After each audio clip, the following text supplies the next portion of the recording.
The year is 793. A monastery sits on a small island off the northeast coast of England. The monks inside believe themselves protected by God, isolated by the sea, dedicated to prayer and manuscript illumination. They have no reason to expect what comes next. The ships appear on the horizon without warning, long, shallow, drafted vessels moving impossibly fast. The design itself is a marvel of engineering, clinker-built hulls that flex with the waves rather than fighting them, shallow keels that allow navigation in waters no Mediterranean vessel could traverse. These ships can sail up rivers, beach on shores, retreat before any army can mobilize. They're built for speed and surprise, and they're carrying men who view this monastery not as a sacred place, but as a storehouse of unguarded wealth. The men who pour onto the beach carry axes and believe in gods who will one day die. They move with practiced efficiency, fanning out across the sand, their boots crunching on shells and pebbles. The monks hear them coming, the shouts in a language that sounds like nothing they've ever encountered, harsh and guttural and somehow ancient. Some monks flee to the chapel, believing sanctuary will protect them. Others stand frozen, unable to comprehend what's happening. A few try to hide the most precious manuscripts, the illuminated Gospels that took years to create. None of it matters. What happens next will terrify Europe for 3 centuries and give us the word Viking. But the true horror isn't what these men did. It's what they believed. It's the mythology that shaped them. And we've gotten almost everything about it wrong. Before we go further into this darkness, I want to ask something of you. If you're finding this valuable, if this perspective interests you, take a moment to like this video and subscribe to the channel. It genuinely helps more than you might think. And I'm curious, where in the world are you watching from right now? Drop a comment and let me know. I love hearing from you. Now, let's talk about the gods who couldn't save themselves. You think you know Norse mythology? You've seen the movies, the comics, the video games, Thor with his hammer, Odin with his wisdom, Loki with his tricks, Vikings in horned helmets sailing to Valhalla. It's epic, it's heroic, it's triumphant, it's also completely, fundamentally wrong. The real Norse mythology is darker than anything Hollywood has shown you. It's a religion built on a single, devastating premise. Everything ends, everyone loses, even the gods. Especially the gods. They know it. They've always known it. And they're going to fight anyway. This isn't a mythology of salvation. There's no heaven waiting. No eternal peace. No rescue from beyond. Just a prophecy everyone knows is true. A countdown to annihilation that nothing can stop. The word is Ragnarök. The fate of the gods. The twilight of everything. And it changes the entire meaning of every myth, every god, every action in this belief system. Because when you know the ending, when you know that courage and strength and wisdom all lead to the same inevitable destruction, the question becomes, what do you do? How do you live? How do you create meaning in a universe designed to erase it? The Vikings had an answer. We're going to explore it. And it's going to challenge everything you thought you knew about mythology, about religion, about the purpose of belief itself. But first, we need to understand where this came from and why almost everything we think we know is actually the invention of a Christian author writing 200 years after the religion died. Imagine you're a farmer in Norway in the year 950. You wake before dawn. It's September, but the frost has already come. The growing season here is brutally short. You have maybe 4 months where things can actually grow. The rest of the year, you survive on what you've stored. If the harvest fails, people die. Your people? Your children? The air is so cold it burns your lungs. Your breath creates clouds that hang in the stillness before dawn. The ground crunches beneath your feet. grass blades, stiff with ice.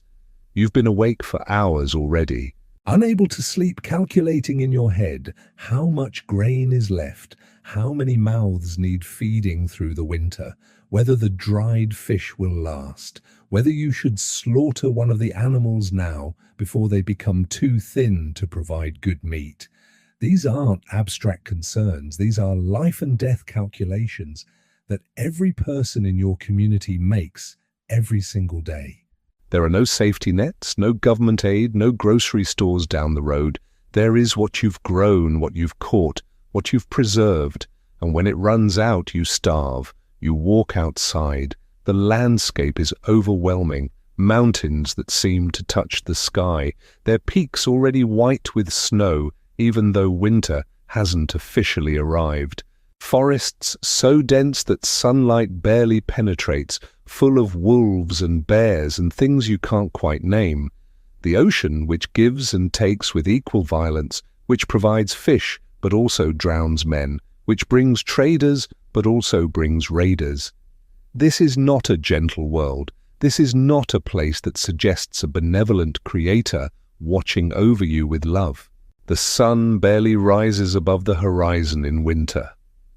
Darkness dominates. The cold is so extreme it can kill you in minutes if you're caught unprepared.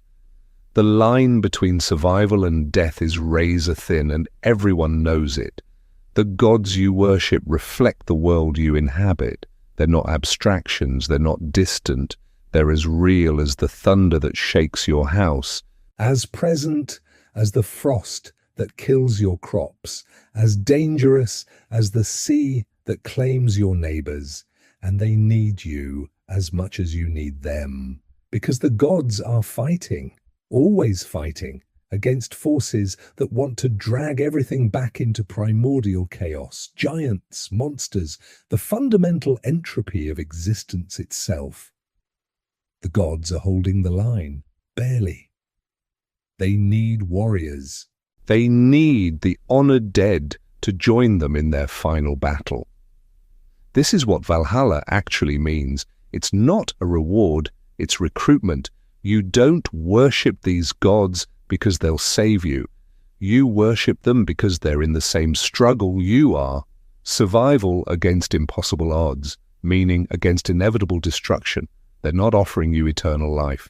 They're offering you a chance to die well, to matter in the moment before everything ends. Now here's the problem. Almost everything we know about this belief system comes from a man who didn't believe in it. His name was Snorri Sturluson. He was Icelandic. He was a Christian. And he was writing in the year 1220, more than 2 centuries after Iceland officially abandoned the old gods and converted to Christianity. Snorri wasn't trying to preserve a religion. He was trying to preserve poetry. The old poems were filled with references to gods and myths that younger generations no longer understood.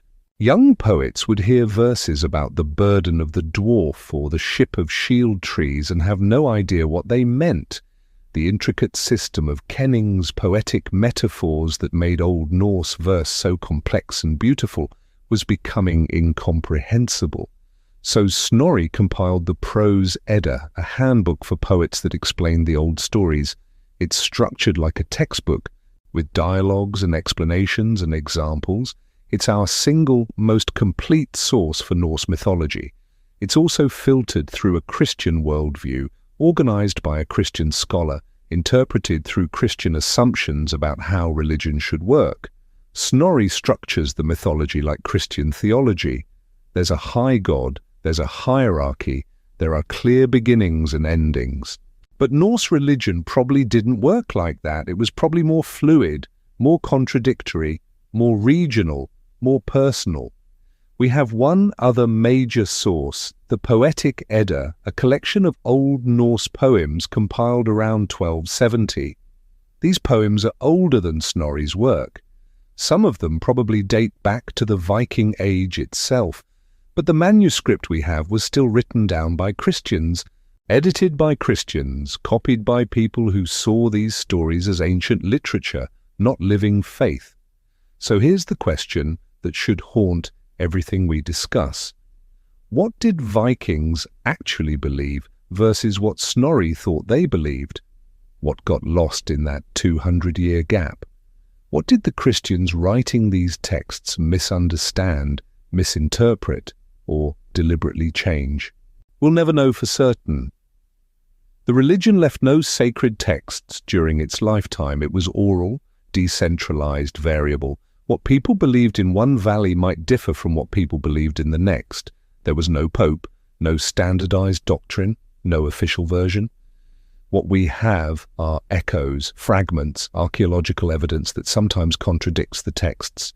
Runic inscriptions that are maddeningly brief. Outside observers who saw Vikings through the lens of their own cultures and biases. And we have the myths themselves, vivid, violent, strange, even filtered through Christian authors, even organized into a narrative structure that might not reflect original belief. They retain something powerful, something that clearly mattered enough to be remembered across the void of time and conversion. Let's start with the God who defines the entire system. The one who shaped how Vikings understood knowledge, sacrifice, and the terrible price of wisdom. His name is Odin. You know him as the All-Father, the ruler of Asgard, the wise king, Thor's father in the movies. Forget all of that. Odin is terrifying. He's a god of war, but not in the way you think. He doesn't lead armies to glorious victory. He manipulates. He betrays. He ensures that his own followers die in battle so their souls will join him in Valhalla for the final fight. He's the god of wisdom, but he's obsessed with it, addicted to it. Willing to sacrifice anything for one more scrap of knowledge about the future he knows is coming.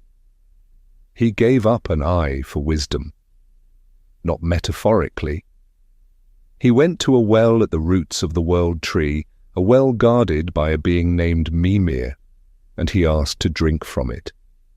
The price was an eye. He paid it. He plucked out his own eye, dropped it into the well and drank. What did he learn? We don't know, the sources don't say, but it was worth his sight. Picture that moment. Odin, the chief of the gods, standing before the well. Mimir watches him, impassive. The well is dark, its waters reflecting nothing. Or maybe reflecting everything, past, present, future, all swirling in those depths. The knowledge contained in that well is vast beyond comprehension. The secrets of the universe, the fates of gods and men, the exact sequence of events that will lead to Ragnarök. Odin wants it, needs it. The craving for knowledge consumes him like hunger, like thirst, like addiction. He reaches up to his face. Does he hesitate? The sources don't say, but imagine the moment, the god of wisdom about to mutilate himself, about to permanently damage his ability to perceive the physical world in exchange for perception of something deeper. He doesn't use a blade. He uses his fingers. He digs them into the socket and he pulls. The pain must be extraordinary. Gods can suffer, gods can bleed. The eye comes free, trailing nerve and tissue. He holds it for a moment, this piece of himself, this window to the world.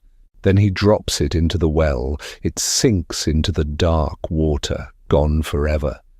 And Odin drinks. The water tastes of iron and salt and something else, something that burns going down. And suddenly he knows things, terrible things, beautiful things, things that will haunt him until the end of everything. That wasn't enough. He wanted the runes, the secret knowledge carved into existence itself. So he hanged himself on Yggdrasil, the world tree. He pierced himself with his own spear. And he hung there for 9 days and 9 nights, screaming, delirious, sacrificing himself to himself until the runes revealed themselves. The poem Havamal describes it. I know that I hung on a windy tree 9 long nights, wounded with a spear, dedicated to Odin, myself to myself. Think about that. A god so desperate for knowledge that he tortures himself, hangs himself on a tree, screams into the void, dies and resurrects to claim wisdom. This isn't a benevolent father figure. This is something stranger, something that understands suffering as the price of understanding. The tree shakes with wind. Odin hangs there, his body weight pulling at the rope at the spear wound in his side. No food, no water, just pain and wind and the slow revelation of secrets. He sees the runes form in his vision, not carved, not written. They simply appear, patterns that underlie reality itself, letters that are also concepts, symbols that are also forces. Each rune is a door. Behind each door, knowledge. How to heal, how to harm, how to win love, how to curse enemies, how to speak with the dead, how to see the future. The runes reveal themselves slowly, one by one, across 9 nights of agony. On the 9th night, something breaks, maybe the spell, maybe Odin himself. He falls from the tree or releases himself, and he carries the knowledge of the runes with him. But the cost is etched into his body, into his soul. The God of wisdom has learned that wisdom requires sacrifice, and he will never stop paying that price. And he's still not done. He seduces a giantess named Gunnlod to steal the mead of poetry. He shapeshifts. He lies. He breaks his oath to her after 3 nights and flies away as an eagle with the sacred mead in his belly. He brings it to the gods, and this is why humans can create poetry. Because Odin stole it through seduction and betrayal. The story is worth dwelling on. The mead of poetry is kept inside a mountain, guarded by Gunnlod's father. No one can reach it. No one can steal it. But Odin is nothing if not patient. He doesn't storm the mountain, he infiltrates. First, he transforms himself, takes the shape of a handsome stranger. He finds Gunnlod in her loneliness, guarding this treasure in the heart of the mountain.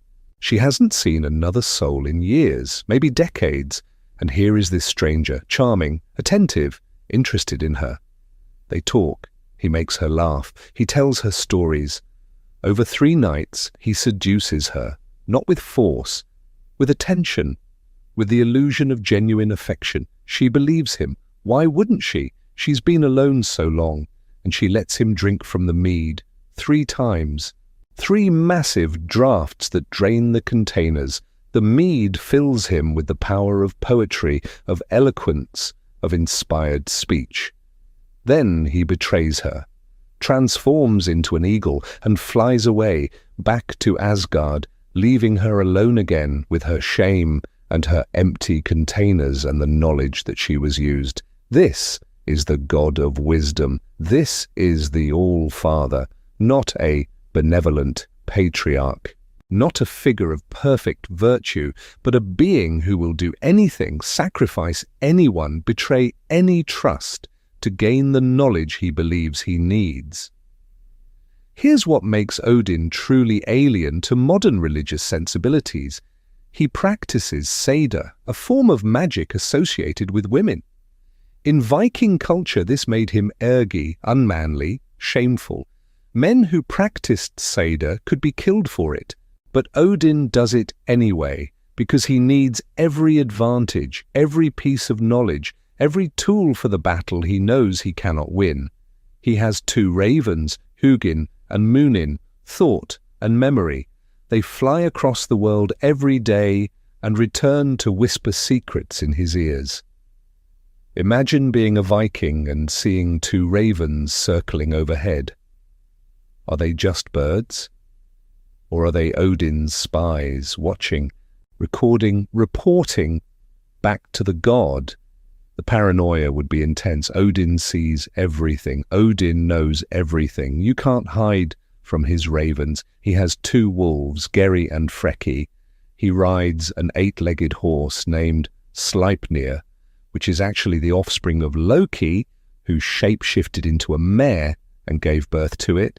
This is Norse mythology in a nutshell. Even the god's horse has a disturbing origin story involving gender transformation and giant stallions. Odin knows how Ragnarök will unfold. He's seen it. He knows that Fenrir the wolf will swallow him, that he will die, that Asgard will burn, and so he gathers warriors to Valhalla. He manipulates battles to ensure the right men die. He schemes and plans and sacrifices, all for a fight he knows he'll lose. Why? What's the point of fighting when you know the outcome? What's the point of wisdom when it can't save you? Hold that question. We'll return to it. Because the answer defines the entire worldview. But first, let's talk about the god people actually worshipped. Odin was the god of kings, poets, and warriors. He was elite, sophisticated, dangerous. Most people didn't worship Odin. Most people needed something more immediate, more reliable, someone who would actually protect them. They worshipped Thor. The archaeological evidence is overwhelming. Thor's hammer pendants are the most common religious artifact from the Viking Age. Farmers wore them, traders wore them. They're found in graves across Scandinavia. When Christianity arrived and people started wearing crosses, some Vikings wore both, covering their bases, but the hammer came first. Thor is the god of thunder, the god of storms, the god of oak trees and strength and protection. He defends both Asgard and Midgard, the realm of gods and the realm of humans, from the giants who constantly threaten to drag everything back into chaos. His weapon is Mjolnir, the hammer that always returns to his hand. He wears iron gloves to grip it and a belt that doubles his already tremendous strength. He rides a chariot pulled by 2 goats which he can slaughter, eat, and resurrect the next day as long as no one breaks the bones. The goats are named Tangrisnir and Tangjosta, Teeth-bearer and Teeth-grinder. They pull Thor's chariot across the sky, and the sound of the wheels is what we call thunder. When Thor travels long distances, when he gets hungry, he slaughters the goats, cooks them, and eats them. The next morning, he lays his hammer over the bones, and they come back to life. Resurrection through divine power. The bones must be intact, which is why breaking bones at a meal was considered deeply unlucky in Viking culture. One myth describes a time when Thor invited a human family to share the goat feast. He warned them not to break the bones, but one of the children, desperate to suck out the marrow, cracked a leg bone. The next morning, when Thor resurrected the goats, one of them was lame. Thor's rage was volcanic. The family had to give their children into his service to atone for the offense. This is the god of protection, quick to anger, terrible in wrath, but also capable of mercy, of humor, of genuine care for humans. Thor is straightforward, hot-tempered, loyal. He doesn't scheme like Odin. He doesn't manipulate. When there's a problem, he hits it with a hammer, and usually that works. The myths about Thor often have a similar structure. Giants threaten the gods. Thor goes to confront them. There's some kind of challenge or trick, and Thor eventually wins through sheer strength and determination. He's the defender, the protector, the one who keeps the forces of chaos at bay. One story describes Thor fishing for Jörmungandr, the world serpent. This creature is so large it encircles the entire earth, biting its own tail. Thor and a giant go fishing. Thor uses an ox head as bait. Jörmungandr takes it. Thor pulls so hard the earth shakes. He's about to kill the serpent when the giant, terrified, cuts the line. The moment when Thor's hook catches the serpent is one of the most dramatic in all of Norse mythology. The line goes taut. The boat lurches. Thor grabs the line with both hands and begins to pull. The serpent rises from the depths, coils of scaled flesh, bigger around than ancient trees, water streaming off its back in torrents. Thor pulls harder. His feet punch through the bottom of the boat as he braces himself. Water rushes in, but Thor doesn't care. He's focused entirely on the serpent, on killing it. On ending this threat before Ragnarök comes. Jörmungandr's head breaks the surface. The eyes are the size of shields. The mouth could swallow ships whole. Venom drips from fangs, hissing where it hits the water. Thor and the serpent lock eyes. Recognition passes between them. They know they're destined to kill each other at the end of time. This is the rehearsal, the preview. Thor reaches for his hammer. In that moment, the giant panics and cuts the line. The serpent sinks back into the depths. Thor, furious at being denied his prey, turns on the giant. Depending on the version, he either kills the giant or spares him. But the disappointment is palpable. Thor came so close to preventing part of Ragnarök. And cowardice stole his victory. Thor will meet Jörmungandr again at Ragnarök. He will kill the serpent, but the serpent's venom will kill him. He will take 9 steps after his victory, and then fall dead. Even Thor, the strongest of the gods, the most reliable, the most protective, cannot escape his fate. He can delay it, he can fight it, but he cannot change it. And yet people prayed to him because what else could they do? The crops still needed to grow, the storms still needed to pass, the giants still needed to be kept at bay. Thor might die at the end of time, but today he was still fighting. Today the hammer still flew. Today protection was still possible. This is the emotional core of Norse religion. Not hope for salvation, not faith in ultimate victory, but the decision to fight anyway, to protect anyway, to matter anyway. In the time that remains. Now let's talk about the god who ruins everything. Loki is not one of the Aesir, the main family of gods. He's the son of giants.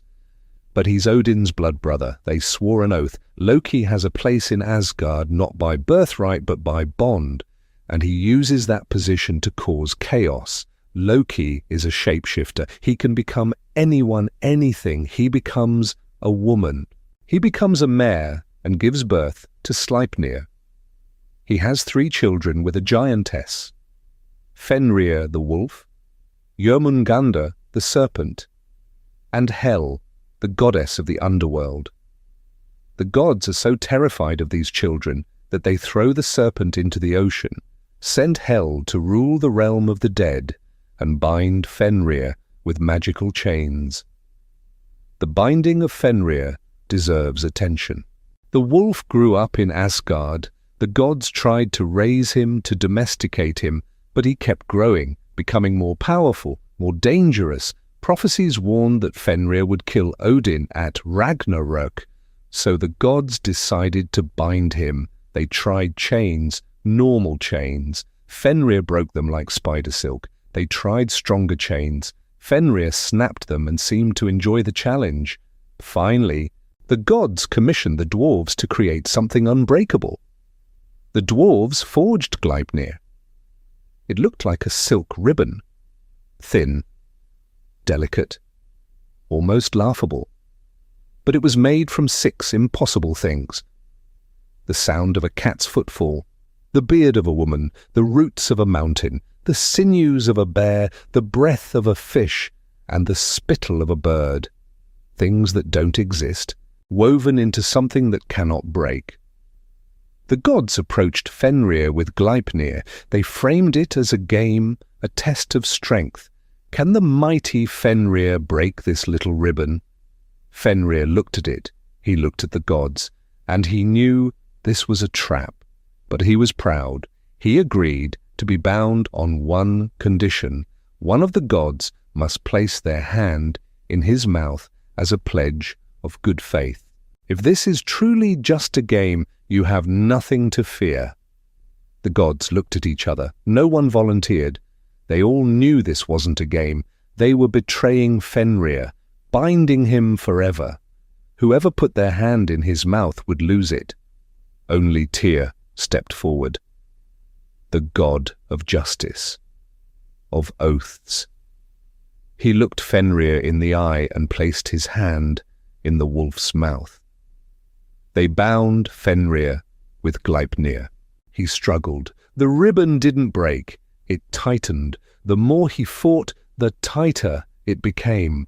Fenrir realized he'd been tricked, betrayed. He bit down. Tyr's hand severed at the wrist.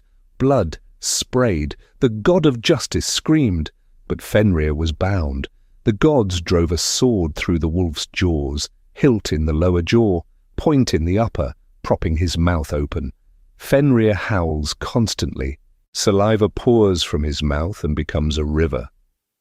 He will remain bound until Ragnarök. And when he breaks free, the first thing he will do is hunt Odin. The betrayal guaranteed the very fate the gods sought to prevent. This is Norse mythology's tragic sophistication. The gods created their own doom through fear and treachery. If they'd trusted Fenrir, raised him with honor, maybe things would have been different. But they chose chains, and chains create hatred. Loki both helps and harms the gods. He tricks a builder into constructing Asgard's walls, but in doing so, gets pregnant with Sleipnir. He cuts off Thor's wife's hair as a prank, then has to get the dwarves to make her new hair of real gold to avoid Thor's wrath.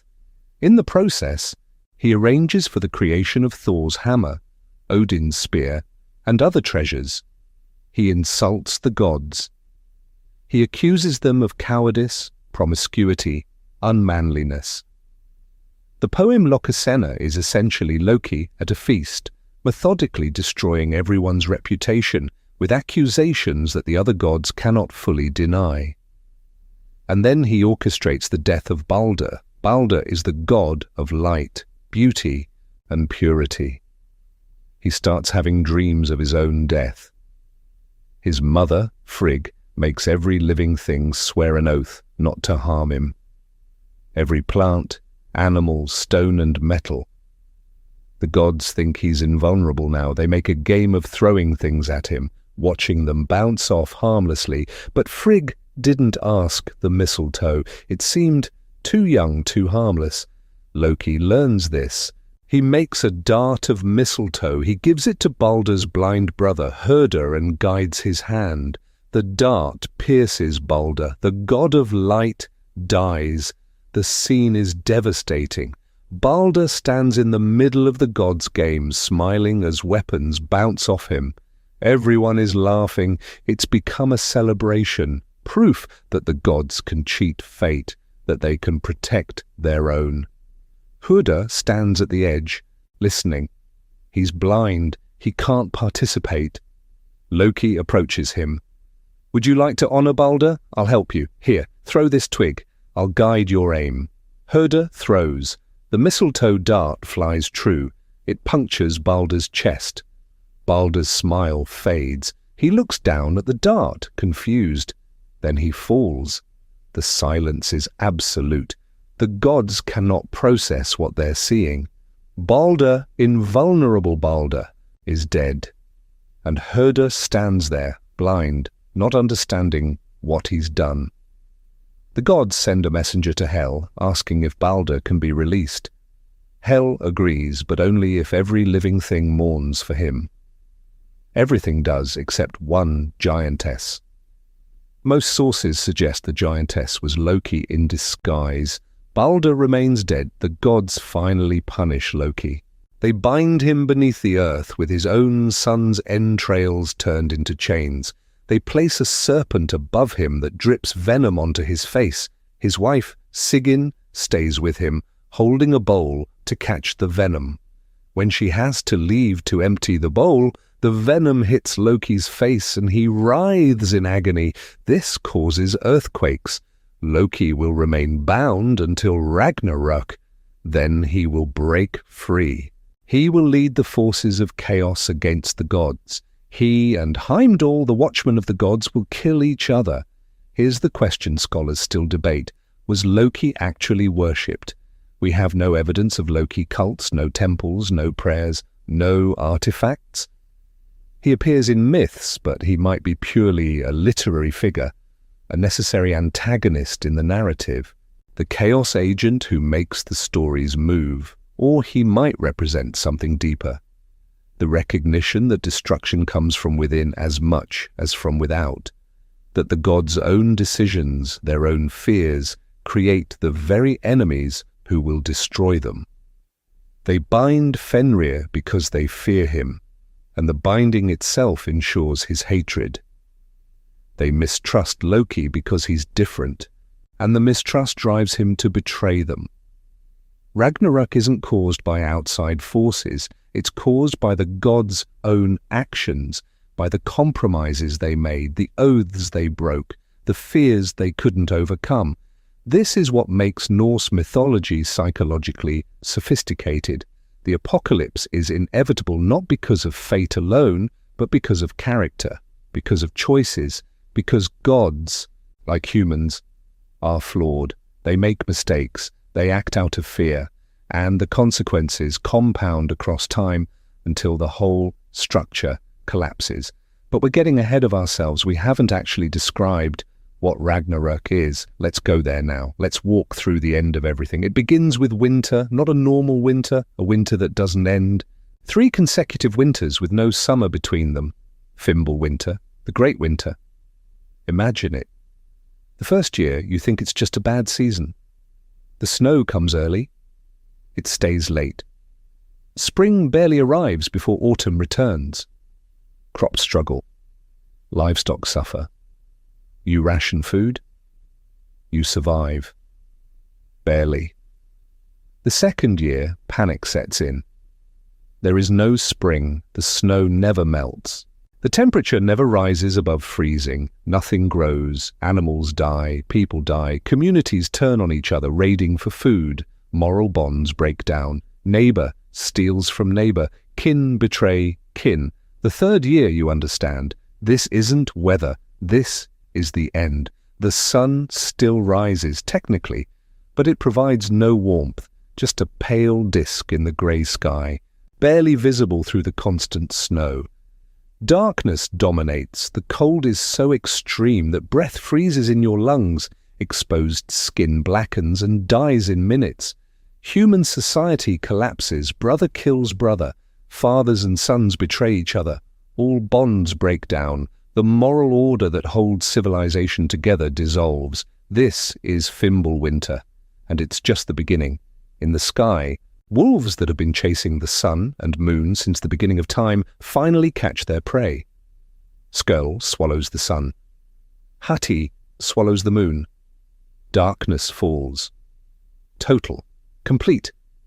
The sky goes black.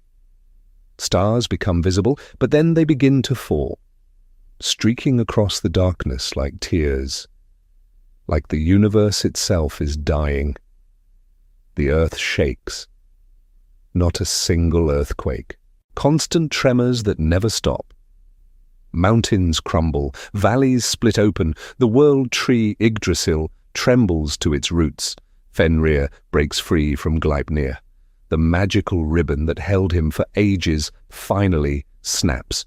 His first action is to shake himself, and the motion creates hurricanes. His second action is to open his jaws. They stretch from earth to sky. His lower jaw scrapes the ground. His upper jaw touches the clouds. Fire blazes from his eyes and nostrils. Jörmungandr rises from the ocean, coiling onto the shore, poison spraying from his mouth. The venom falls like rain, hissing where it touches earth, killing everything. The serpent's movements create tsunamis that wash over coastlines, drowning entire settlements in moments. The ocean itself rises. Not from the serpent alone. The entire sea level increases, flooding lowlands, washing over islands, drowning the world as surely as the cold killed it. A ship called Naglfar sails from the realm of the dead. It's made entirely from the fingernails of the dead. This is why Vikings trimmed the nails of corpses during burial preparation. Every untrimmed nail contributes to the ship that will carry the army of the dead to the final battle. The ship is vast. It holds all the dishonored dead, those who died of sickness or old age rather than in battle. They crew the ship under Loki's command. Loki breaks his bonds. The entrails that held him rot away. The serpent above him recoils. Loki emerges from his cave, and the earth shakes at his footsteps. His face is scarred where the venom burned him. His eyes are mad with centuries of pain and rage. He takes command of Naglfar and sails toward the final battlefield. Surtur, the fire giant from Muspelsheimer, marches with a flaming sword. He's enormous, as tall as mountains. His sword is made of living flame, bright enough to blind, hot enough to melt stone. Behind him march the sons of Muspel, fire giants in their thousands, burning everything they touch. The rainbow bridge Bifrost shatters under the weight of the armies crossing it. The pieces fall like coloured glass, dissolving before they hit the ground. The connection between the realms is severed. There's no escape now. No retreat. Only the final battle remains. Heimdall, the watchman of the gods, sounds his horn Gjallarhorn. The note carries across all the worlds. A sound like the end of everything, which is exactly what it announces. The gods wake. They know what this means. They've always known. Odin consults the head of Mimir one last time, seeking wisdom that won't save him. The dead warriors in Valhalla arm themselves. This is what they've been waiting for. What they've been training for. Every day they fight. Every evening they feast, and their wounds heal. Now comes the real battle, the one that matters, the one that ends everything. The armies meet on a plain called Vigridr, the field of battle. It's vast enough to hold all the forces of order and chaos. The gods stand in formation. Odin at the centre, his spear Gungnir in hand. Thor beside him, Mjolnir ready. All the Aesir and Vanir, all the Einherjar, the honoured dead, all the forces of Asgard. Opposite them, chaos, Fenrir with his jaws wide, Jörmungandr coiled and ready, Loki at the head of Naglfar's crew, Surtur and the fire giants blazing. The frost giants emerged from Jotunheimer, all the monstrous offspring of chaos. All the enemies the gods have fought and bound and suppressed across the ages. The two armies charge. The sound is like worlds colliding, like reality breaking. Odin faces Fenrir. The wolf opens his jaws and swallows the All-Father whole, the god of wisdom, the seeker of knowledge, the master of magic. He ends in darkness. In the throat of the beast he helped create through his own fear and treachery. Odin's son Vidar avenges him, tearing Fenrir's jaws apart, but Odin is dead. The All-Father has fallen. Thor faces Jörmungandr. The god and the serpent have been destined for this moment since before time. Thor raises Mjolnir. The hammer crashes into the serpent's skull. Once, twice, 3 times, the skull cracks. The serpent shudders. Thor has won, but Jörmungandr's dying action is to exhale, to empty its lungs of all the venom stored there. The cloud of poison engulfs Thor. He stumbles backward, 9 steps, each one slower than the last. On the 9th step, he falls. The mighty Thor, the protector, dead from the very enemy he killed. Freyr fights Surtur without his sword, which he gave away years ago to win a giantess he loved. He fights bravely, brilliantly, with a stag's antler as his weapon, but it's not enough. Surtur's flaming sword cuts through him. The god of fertility and growth dies to the god of fire and endings. Loki and Heimdall face each other. They've always been opposites. Heimdall can hear grass growing. Loki moves in silence. Heimdall guards the boundaries. Loki crosses them. They fight with everything they have, and in the end, they kill each other. Their bodies fall together, locked in death as they were locked in opposition in life. All across the battlefield, Gods and giants and monsters kill each other. Every champion falls, every hero dies. The armies destroy each other completely. The sun goes black, not hidden, not eclipsed, black, dead. The moon follows, stars fall from the sky like rain, like the universe is being unmade. The earth sinks into the sea, water covers everything. The high mountains become islands, the islands disappear. Surtur's fire engulfs everything, all the worlds burn, Asgard, Midgard, all 9 realms. The world tree itself catches fire, burning from root to crown. The flames are so intense they consume matter itself. Everything built, everything protected, everything fought for, across countless ages, reduces to ash and water and darkness. This is Ragnarök. The gods lose. The world ends. Everything built, everything protected, everything fought for across countless ages reduces to ash and water and darkness. But there's more. The sources tell us that after the fire and the flood, the earth rises again, green, renewed. Some gods survive. Balder returns from the dead. 2 humans sheltered in the bark of Yggdrasil emerge to repopulate the world. The cycle begins again. Here's where we hit a major scholarly debate. Is the renewal original, or is it a Christian addition? Did pre-Christian Vikings believe in cyclical destruction and rebirth, or did Snorri add the hopeful ending because he couldn't stomach the idea of total annihilation? We don't know. The evidence is ambiguous. Some scholars argue that cyclical cosmology fits with Indo-European religious patterns.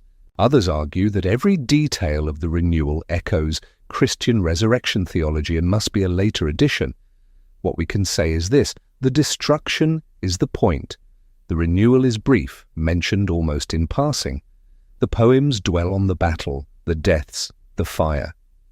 The emotional weight falls on the ending, not the renewal.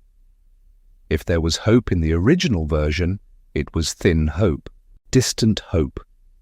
Hope that doesn't change the fundamental reality that everything you know, everyone you love, all the gods you worship will be destroyed. This is the worldview. This is the cosmology. Now the question becomes, how do you live in a universe like this? What meaning is possible when meaning itself is temporary? The answer is in how the gods themselves behave. They know their fate. Odin has seen it. The prophecies are clear. Nothing can be changed, and yet they prepare. They gather warriors. They scheme. They fight.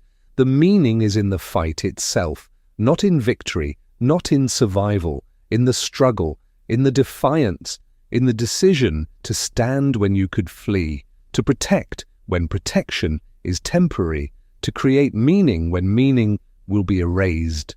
This is why the Viking warrior culture made sense within this religious framework. Courage wasn't about winning. It was about facing the inevitable with your head high.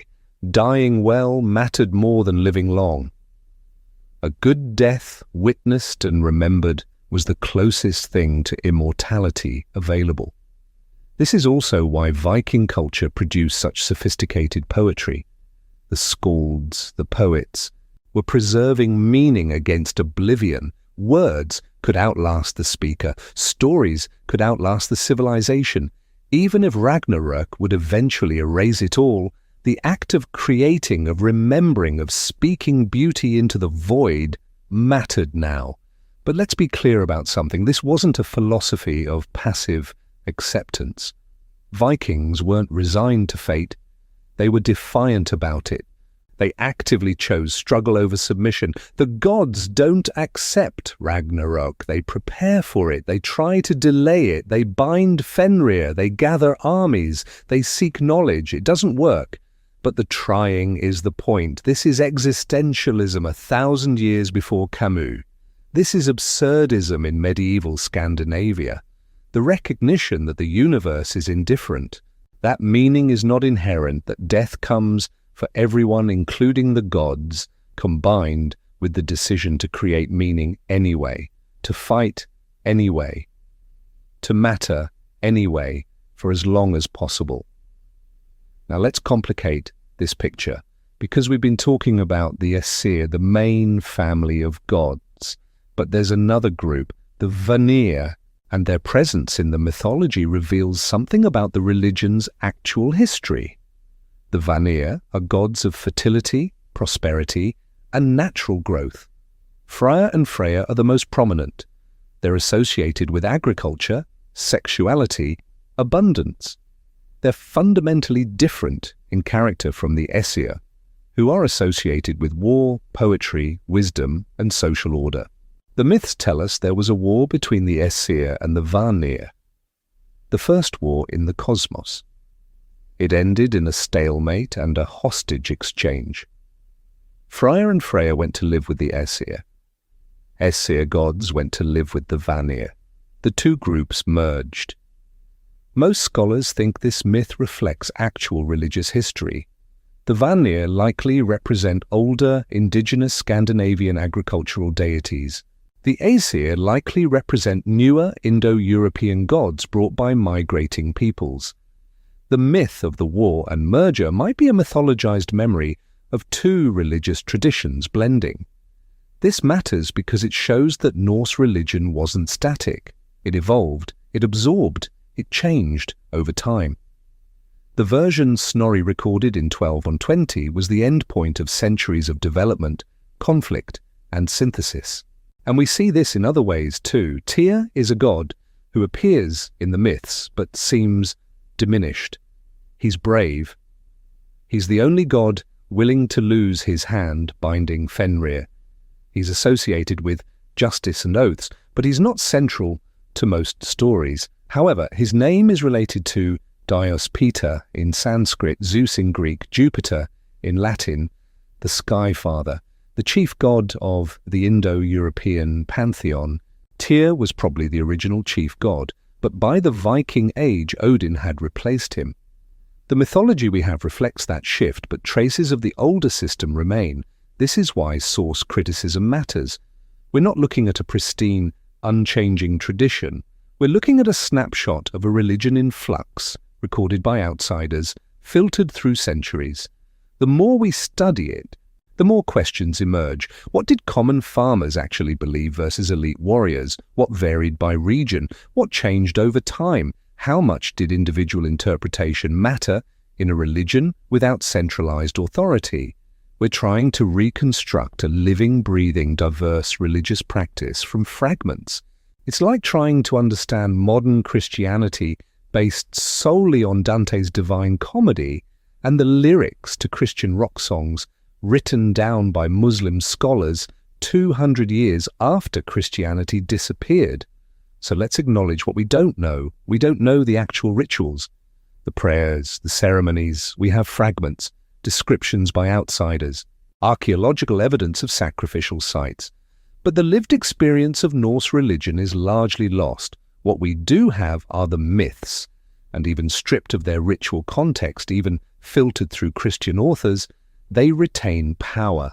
They reveal a worldview that is alien to modern sensibilities in ways that are valuable to understand. For example, the gods in Norse mythology are not moral exemplars. They lie, they cheat, they break oaths. Odin routinely betrays his own followers. The gods gang up on enemies rather than fighting fairly. They use deception and magic and trickery.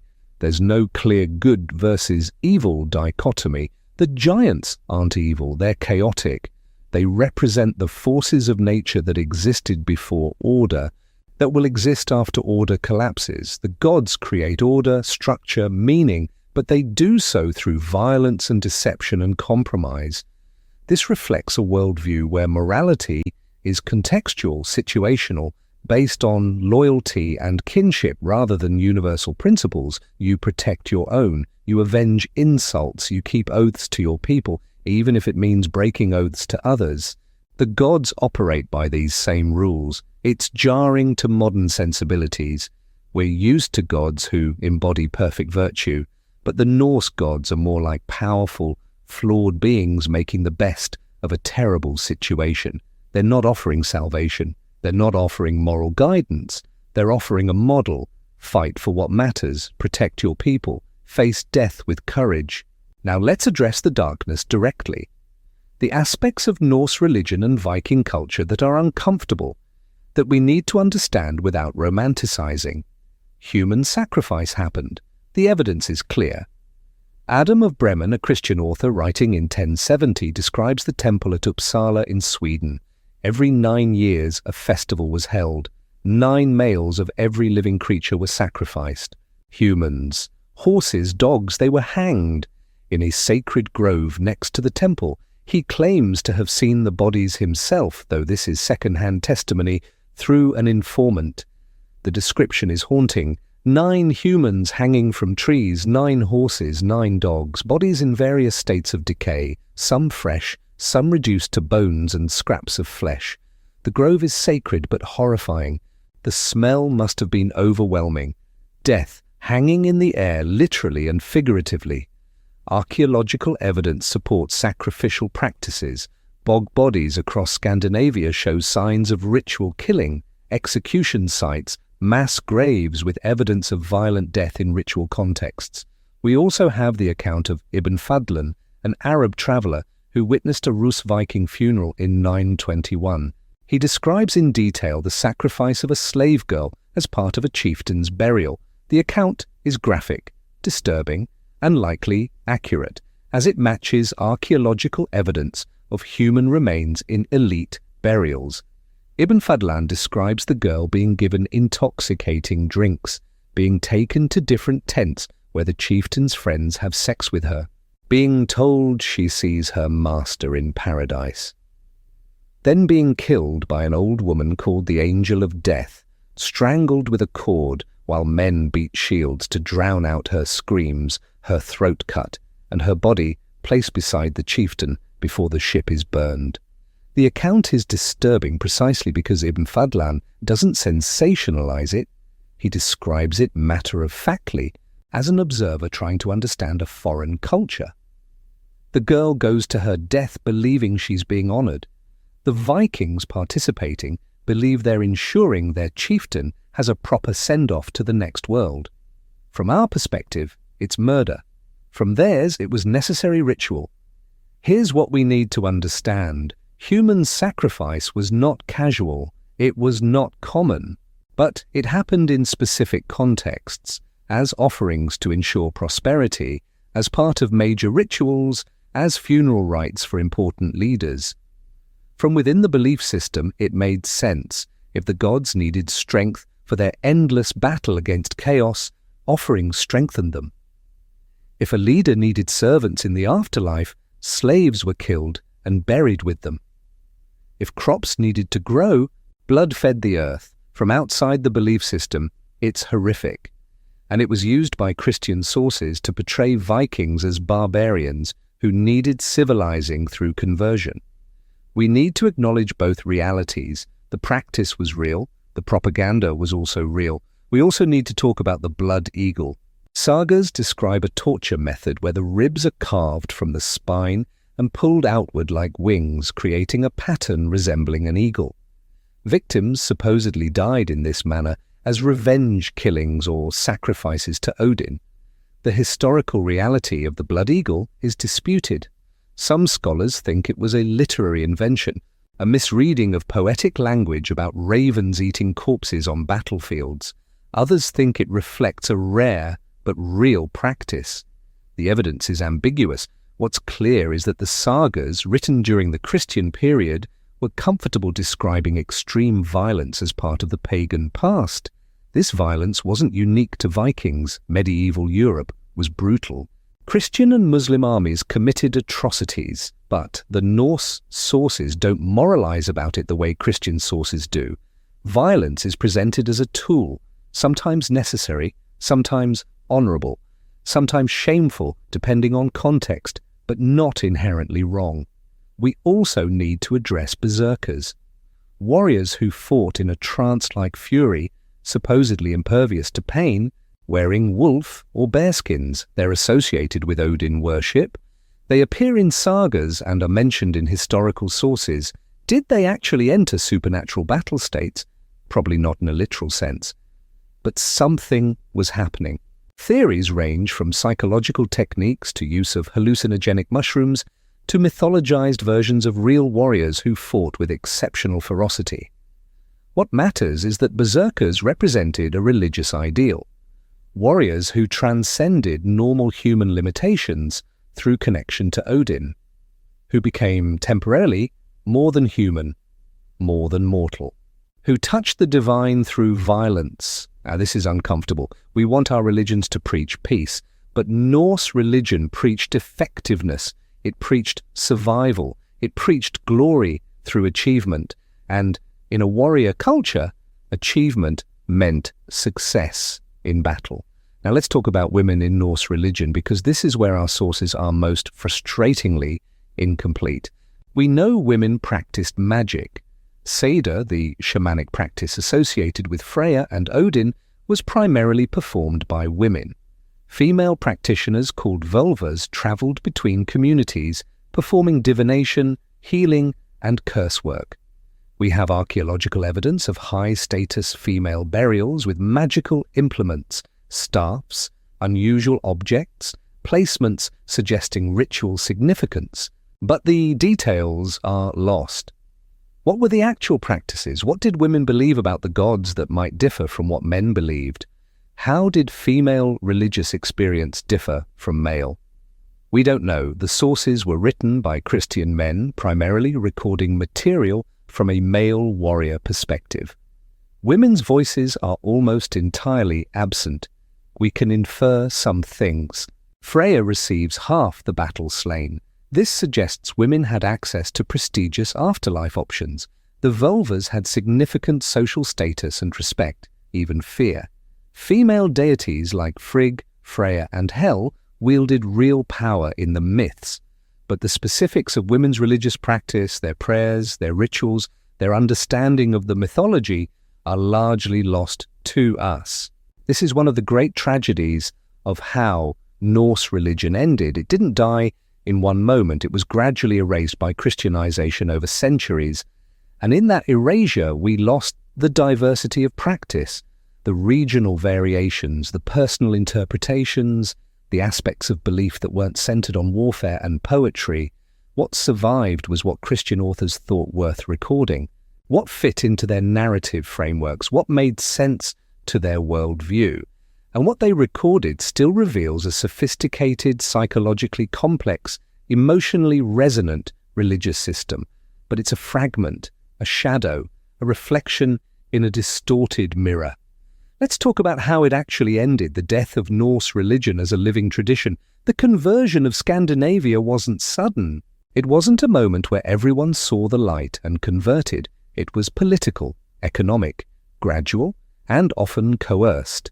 Denmark converted first. Harald Bluetooth officially Christianized the kingdom around 965. The famous Jelling stone, which still stands in Denmark, announces his achievement in converting the Danes. The stone is massive, carved with intricate designs, a statement of power as much as faith. But conversion in this context meant the king and elite converted. It meant official recognition of Christianity. It meant churches being built and bishops being appointed. It didn't mean everyone immediately abandoned their old beliefs. Common people continued pagan practices for generations. Archaeological evidence shows Christian burials with pagan grave goods, amulets combining Christian crosses and Thor's hammers, a period of dual faith practice where people hedged their bets. Maybe Christ is powerful. Maybe the old gods are powerful. Why not honor both? Missionaries found this attitude frustrating. From the Christian perspective, there's one truth, one God. Mixing faiths is apostasy, but from the Norse perspective, adding a new god to the pantheon made sense.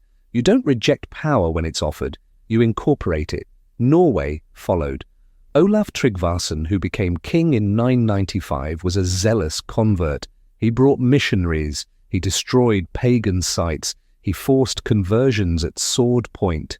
If you refused baptism, you might lose your property, your freedom, or your life. Olaf's methods were brutal. Stories describe him torturing pagan leaders who refused conversion, burning them, mutilating them, driving them into exile. He saw himself as doing God's work, saving souls by any means necessary, but his victims saw him as a tyrant destroying their ancestral faith. Olaf was killed in battle in 1000, but his successor, Olaf Haraldsson, continued the forced Christianization. He's now Saint Olaf, the patron saint of Norway, but his methods were violent. Pagan leaders were killed or exiled, temples were destroyed, the old ways were criminalized. Imagine being a farmer who worships Thor, who prays to him for good harvests, who wears a hammer pendant passed down through generations. One day, armed men arrive, the king's men. They tell you the old gods are demons, that you must be baptized or face consequences. They burn the local shrine, they melt down your hammer pendant and force you to wear a cross. Do you convert? Do you resist and risk everything? Most people converted. What choice did they have? But in their hearts, many must have remembered, must have whispered prayers to the old gods in private, must have wondered if Thor was angry at their betrayal. Iceland presents a unique case. In the year 1000, the Althing, the General Assembly, met to decide the question of religion. The island was splitting between Christians and pagans. Civil war seemed imminent. A pagan chieftain named Thorgir was chosen to mediate. He spent a day and night under his cloak, thinking. Then he announced his decision. Iceland would officially become Christian. But pagan practices could continue in private. Eating horse meat would remain legal. Exposing infants would remain legal. Private pagan worship would be tolerated. It was a compromise.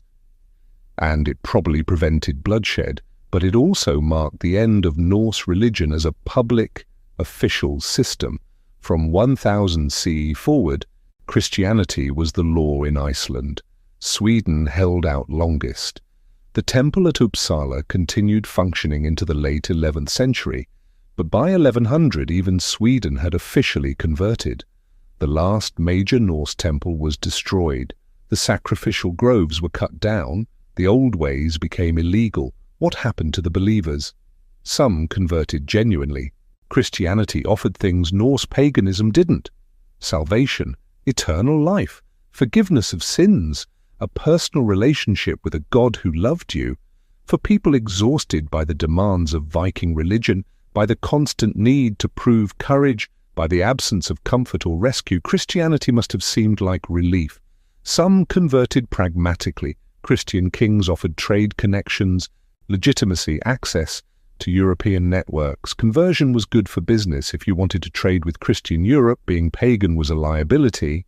Some converted under threat, refuse, and lose everything. And some, we can assume, never truly converted. They went through the motions, they were baptized, they attended church.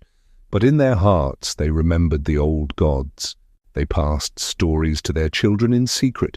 They carved runes that invoked old powers, but without public practice, without temples, without priesthood, without community reinforcement, religions die. Within a few generations, the living tradition was gone. What remained were stories, poems, fragments of belief preserved in secular contexts. And then something remarkable happened. The very Christians who destroyed Norse religion as a living practice became its preservers. Snorri Sturluson wasn't trying to resurrect paganism. He was a Christian. He held political power in a Christian society. But he recognized that the old poems, the skaldic tradition, were foundational to Icelandic cultural identity. They were how history was remembered, how identity was constructed.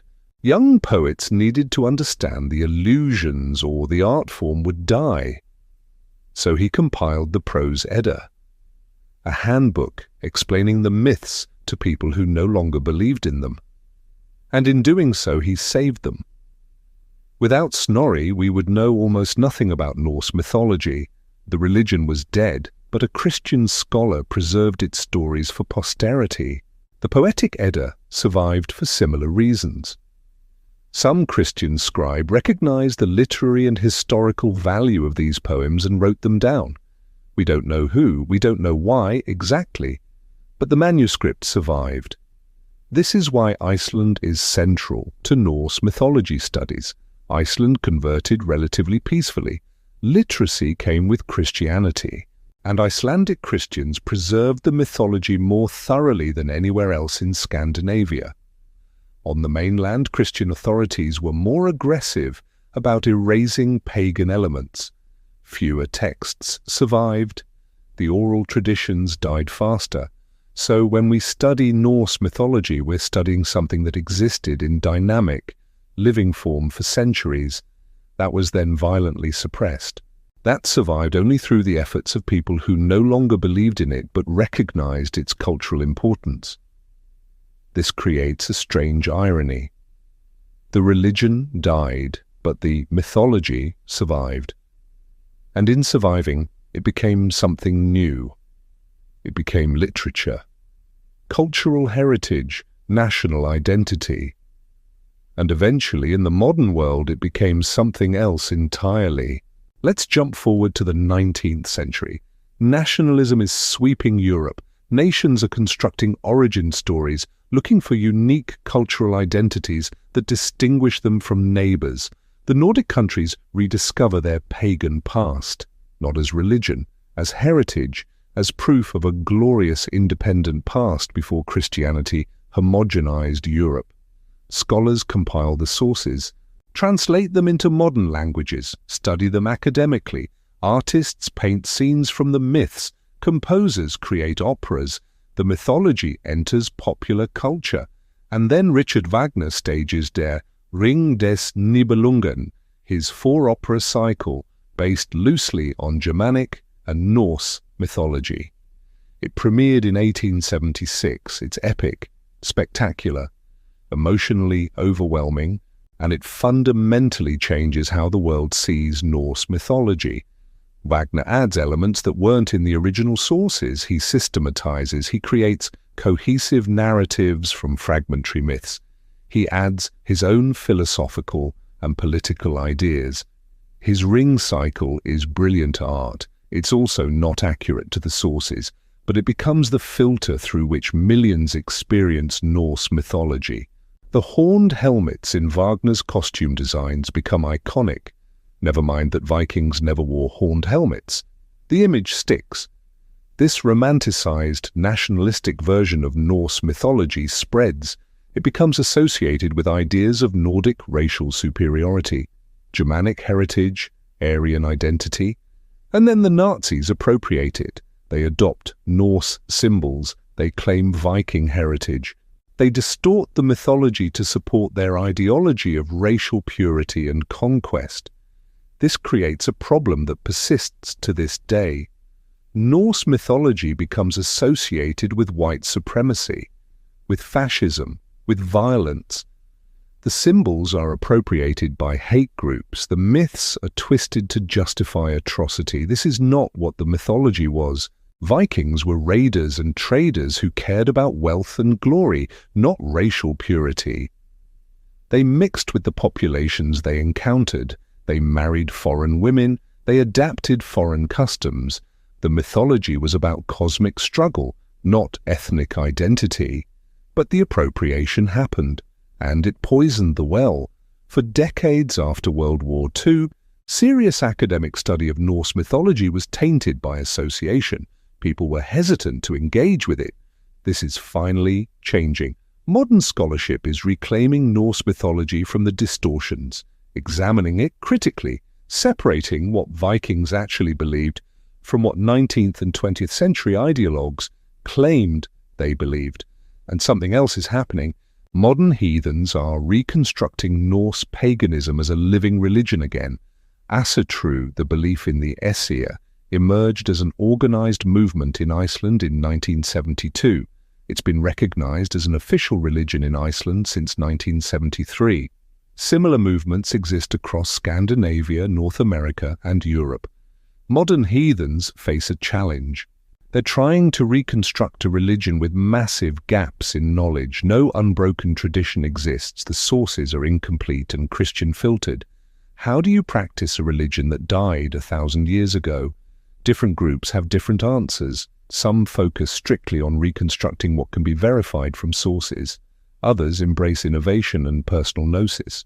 Some are inclusive and progressive. Others are folkish, emphasizing ethnic ancestry. The inclusive versus folkish debate mirrors larger questions about cultural appropriation versus cultural appreciation. Can someone without Scandinavian ancestry practice a Scandinavian religion? Is Norse paganism ethnic or universal? Modern inclusive heathens argue that religion is about belief and practice, not bloodline, that the gods don't care about genetics, that Vikings themselves didn't think in racial terms. The mythology speaks to human experiences of fate, struggle, meaning-making. Anyone can connect with that. Folkish heathens argue that Norse religion is the ancestral tradition of Northern European peoples, that it's tied to heritage and land and blood, that practicing it without that ancestry is appropriation. The debate is ongoing, contentious, sometimes bitter. And it's complicated by the fact that white supremacists still use Norse symbols. Groups calling themselves folkish often overlap with far-right politics. This creates guilt by association for heathens trying to practice their religion without racist ideology. What's clear is that Norse mythology is alive in the modern world. Not as a living tradition passed down unbroken through centuries, but as something people are actively reconstructing, reimagining, and finding meaning in. Why? Why does this mythology speak to people now? Partly it's cultural. If you have Scandinavian heritage, there's a pull to understand where you came from, what your ancestors believed, how they made sense of the world. But I think there's something deeper. Norse mythology offers a model for finding meaning in a meaningless universe. The gods know they will lose, they fight anyway. That resonates in a world where climate change seems inevitable, where systems seem designed to fail, where individual action seems futile. The Norse worldview says, it doesn't matter if you win, it matters that you fought. It matters that you protected what needed protecting, even temporarily. It matters that you faced the end with courage. This is deeply existentialist. It's deeply modern in its sensibility. Even though it comes from medieval Scandinavia, it speaks to contemporary anxieties in ways that more optimistic mythologies might not. Norse mythology doesn't promise salvation. It doesn't promise that everything will be okay. It promises that meaning is possible anyway, that courage matters anyway, that fighting for what you love, even knowing it's temporary, is worthwhile. This is why it endures, why it keeps being rediscovered, why each generation finds something new in these ancient stories. Let's return to where we started. Ragnarök, the end of everything. Understanding. Ragnarök changes how we read every other myth. Every action the gods take is shadowed by knowledge of the ending.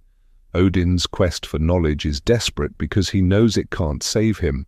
Thor's protection of Midgard is poignant because the protection is temporary. The binding of Fenrir is tragic because it guarantees the wolf's hatred. The myths aren't about victory, they're about postponement, about creating meaning in the time before the end, about fighting battles you know you'll eventually lose because the fighting itself matters. This makes Norse mythology psychologically sophisticated in ways that are easy to miss if you focus on the surface action. Yes, there are giants and magic hammers and world serpents, but underneath there's a meditation on mortality, on the limits of power, on the inevitability of loss. Every culture has flood myths, apocalypse myths, end-of-the-world scenarios. What makes Ragnarök unique is that the gods themselves die. They're not transcendent, they're not eternal, they're powerful, but mortal. They can delay the end, but not prevent it. This creates a fundamentally different relationship between worshipper and deity. You're not praying to an omnipotent being who can save you. You're honoring beings who are in the same struggle you are, who fight the same fight, who will lose eventually just like you. The comfort isn't in salvation, it's in solidarity, in the recognition that struggle is universal, that even gods face impossible odds and choose courage anyway. This is bleak, but it's not nihilistic. Nihilism says nothing matters because everything ends. The Norse worldview says things matter precisely because they end. Temporary meaning is still meaning. Temporary protection is still protection. The fact that Thor will die at Ragnarök doesn't make his defense of Midgard meaningless. It makes it more meaningful because he does it anyway. Think about how this would shape a culture. If you believe the world will end in fire and flood, that even the gods will die, that no salvation awaits, how do you live? You live for glory, for reputation, for the stories that will be told about you. You live for your family, your clan, your people. You live for the moment, because the moment is all you have. You don't fear death if you've lived well. A good death, witnessed and remembered, is the best outcome available. Dying old in bed forgotten is the worst fate. This explains the Viking warrior culture, the raiding, the risk-taking, the emphasis on courage and honor. If your worldview says the universe is indifferent and death is final, then making your mark, being remembered, achieving glory becomes central. It also explains the sophisticated poetry. The skalds preserved memory. They created meaning through language. They turned deeds into stories that would outlast the individuals. In a mythology without eternal life, cultural memory is the only immortality available. We need to be careful not to romanticize this. It's a worldview that also justified violence, slavery, and brutal hierarchies. The emphasis on glory and honor meant some lives mattered more than others. Slaves had no honor. Women's honor was different from men's. The framework wasn't egalitarian, but within its own context it was coherent. It made sense of a harsh world where life was precarious, where winter killed people, where strength and cunning determined survival. And the mythology reflected that world. The gods aren't distant. They're struggling with the same forces humans struggle with: hunger, cold, enemies, betrayal, death.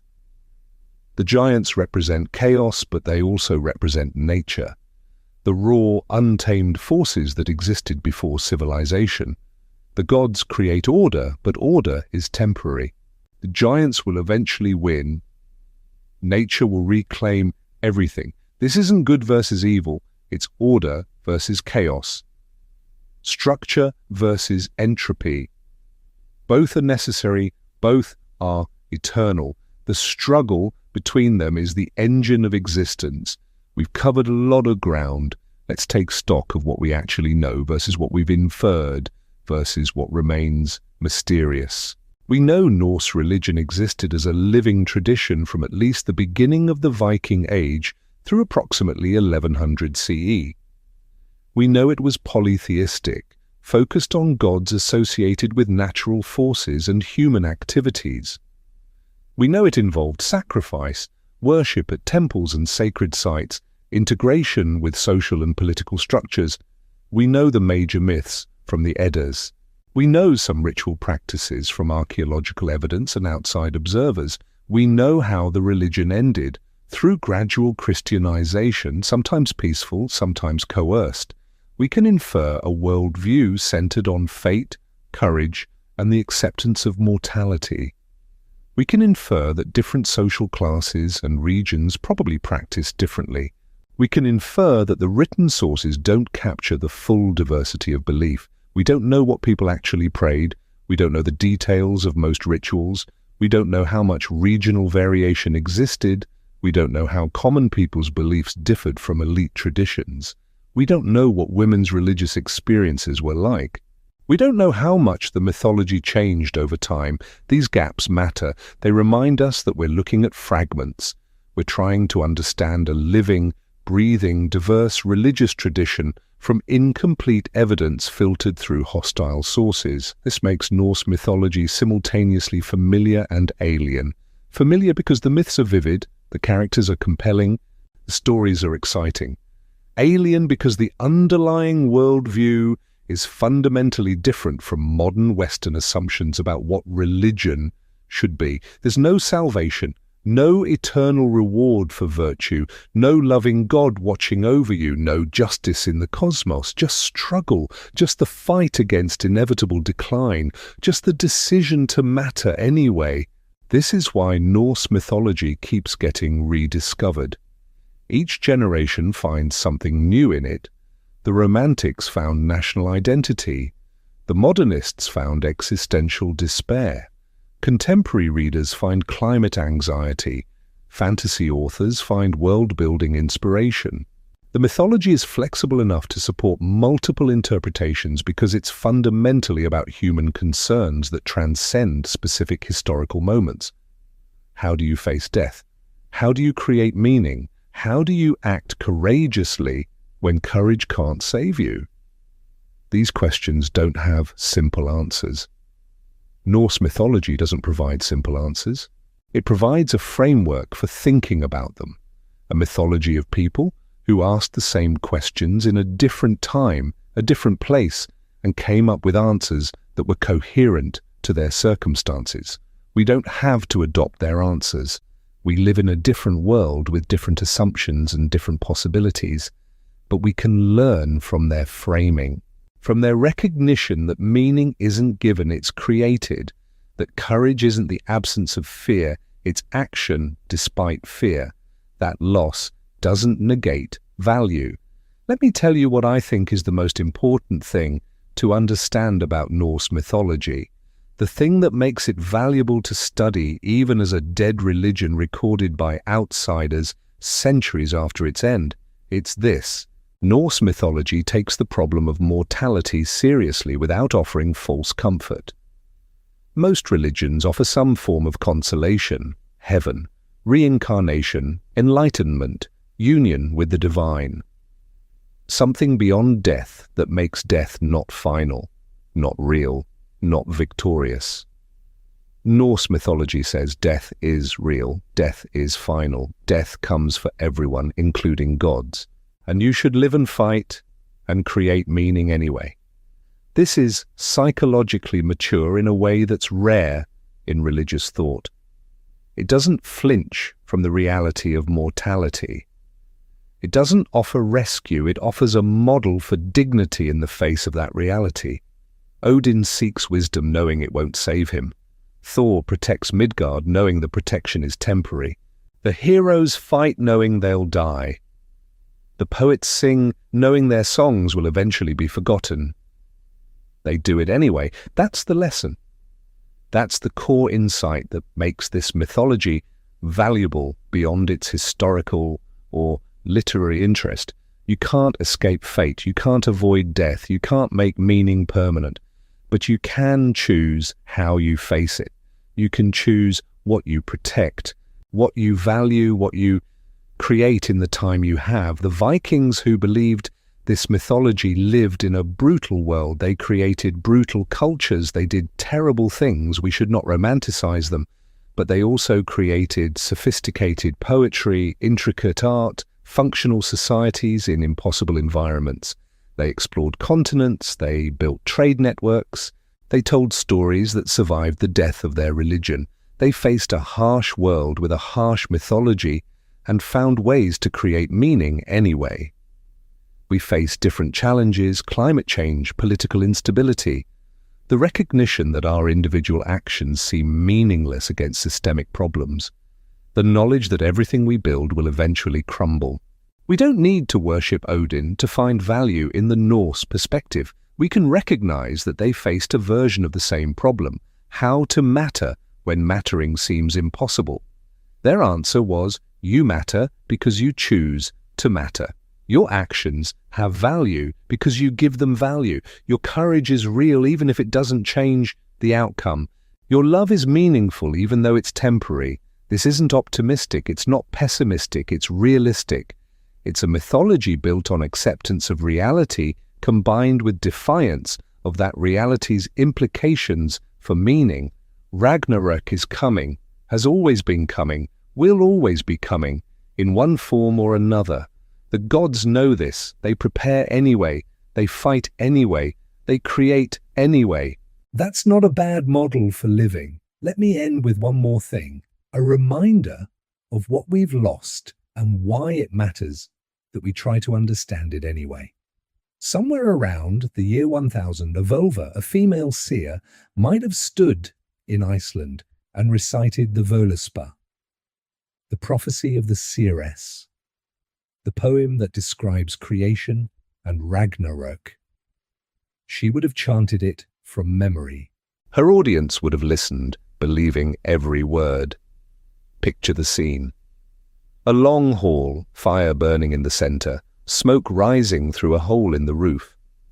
Outside, darkness and cold. Inside, people packed together for warmth. The Völva stands, her staff in hand, her eyes seeing beyond the physical world. She spoke of the world's beginning, of the void before creation, Ginnungagap, where nothing existed except potential, of the gods raising up the earth from the primordial waters, of the first humans, Ask and Embla, carved from driftwood on the shore, given breath and life and purpose by the gods, of the golden age of the gods before the first war, of Loki's betrayal, of Baldur's death, of the signs of the end. Her voice rises and falls in the rhythms of Old Norse poetry. The audience knows the story, but they never tire of hearing it. Each recitation is slightly different. Each seeress adds her own emphasis, her own visions. She spoke of Fenrir breaking free, of the earth shaking, of the final battle, of Odin's death, of the world burning. And her audience knew this was prophecy, not metaphor, not literature. Prophecy, the actual future. Revealed by the gods to those with the sight to see. Within a generation, that same audience was Christian. The prophecy became a poem. The gods became literary characters. The religion became history. But the poem survived. Someone wrote it down. Someone preserved it. Someone recognized that even if they no longer believed, the words had value, cultural value, historical value, artistic value. We're the inheritors of that decision. We have access to this mythology because people who no longer believed in it thought it was worth saving. What responsibility does that create to understand it as clearly as possible, to separate what we know from what we've invented, to acknowledge the gaps, to resist the temptation to fill those gaps with modern assumptions? We can't resurrect Norse religion as it actually was. Too much is lost. But we can try to understand it on its own terms, to see what it reveals about how humans create meaning, how they face mortality, how they structure the cosmos to make sense of their experience. And maybe, if we're honest about the limitations of our knowledge, if we're careful not to romanticize or distort, we can learn something valuable, not about Vikings, about ourselves, about the human need for meaning, about the courage required to live in a universe that doesn't promise salvation. The gods of the Vikings were dark gods, mortal gods, flawed gods, gods who knew they would lose and fought anyway. That's not comforting, but it might be true, and truth, even dark truth, has value. The worlds will burn. The gods will die. The earth will sink into the sea. And then maybe something new will rise. Green, renewed, starting again. But that's not the point. The point is what happens before the fire. The choice is made. The battles fought. The meaning created in the time available. That's what Norse mythology offers. Not hope, not salvation, but a model for dignity, for courage, for creating meaning in a meaningless universe. The Vikings are gone. Their religion is dead. Their gods are silent. But the stories remain. The questions remain. The challenge remains. How do you live when you know the ending? How do you matter when everything is temporary? How do you create meaning when meaning will be erased? The Norse gods had an answer. They showed it through action. Not doctrine, through myth, not theology. They fought, they protected, they created, they loved, they sang, they remembered, even knowing it wouldn't last, especially knowing it wouldn't last. That's the lesson, that's the gift, that's what we inherit from the dark gods of the Vikings. Not salvation, not comfort, not reassurance. But the recognition that courage is still courage even when it can't win. That meaning is still meaning even when it's temporary.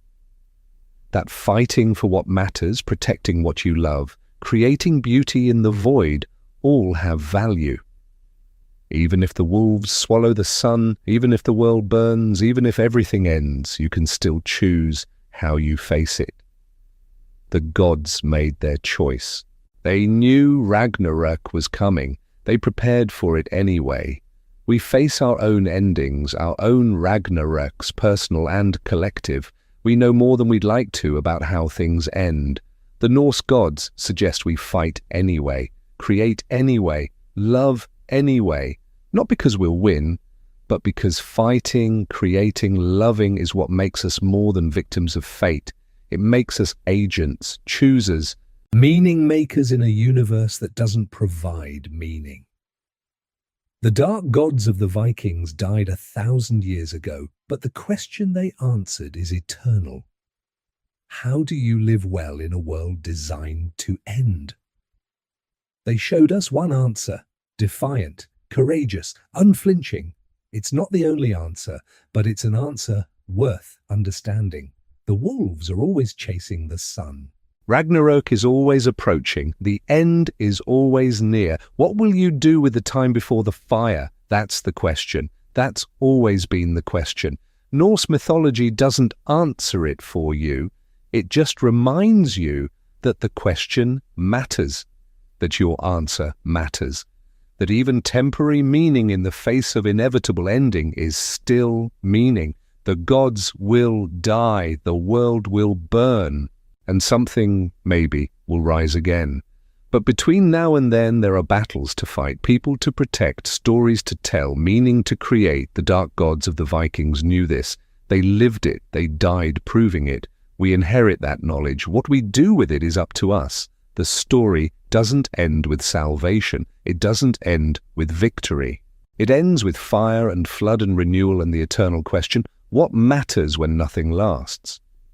The Norse answer, everything, all of it, every moment, every choice, every fight, because temporary is all we ever have, and temporary is enough. That's Norse mythology, dark, mortal, real, and more relevant than you might think. The gods are dead. Long live the gods.